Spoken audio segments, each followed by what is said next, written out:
আমি চ্যালেঞ্জ করলাম আহমদুল্লাহ সাহেব, আমি তাহিরের সাথে আপনি আল্লাহর কসম করে বলি, নবীর মহব্বত নিয়ে বলি, আপনি যে বলছেন 40 বছর আগে নবী ছিল না, আল্লাহর কসম করে বলি আমি তাহিরের সাথে আপনি 2 মিনিট টিকবেন না,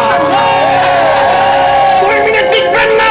যদি আপনি টিকেন, যুক্তি দিয়া দলিল দিয়া এই মাইকের স্পিকার আমি ছেড়ে দিব ইনশাআল্লাহ, বলে দিলাম। ওয়াজের মাঝে আমি কথা বলবো না। তাহিরি এত সোজা মানুষ না, তাহিরি এত অশিক্ষিত কেউ না। এই অন্তত পক্ষে হুব্বে রাসূলের উপরে দলিলের কেতাবের মাধ্যমে আমি প্রমাণ করে ইনশাআল্লাহ দেখাই দিব তাহিরি ইস্তাহিরি। আমার নবীকে 40 বছর আগে নবী আসেন না? মা আমেনার গর্ভ থেকে দুনিয়াতে আসার পরের সময় কি নবী হয়ে আসছে না? হেরা কইতাছে 1 থেকে 40 বছর পর্যন্ত নবী বলেছিল না। ওই কোরআন যেদিন নাজিল হইছে সেই দিন থেকে বলে নবী, নাউজুবিল্লাহ কইতেন না। এইটা হইলো এদের গুরু ঠাকুর ইবনে তাইমিয়া, এদের গুরু ঠাকুর ইবনে তাইমিয়া। এই আহমদুল্লাহ যে নতুন কইছে বিষয়টা এরকম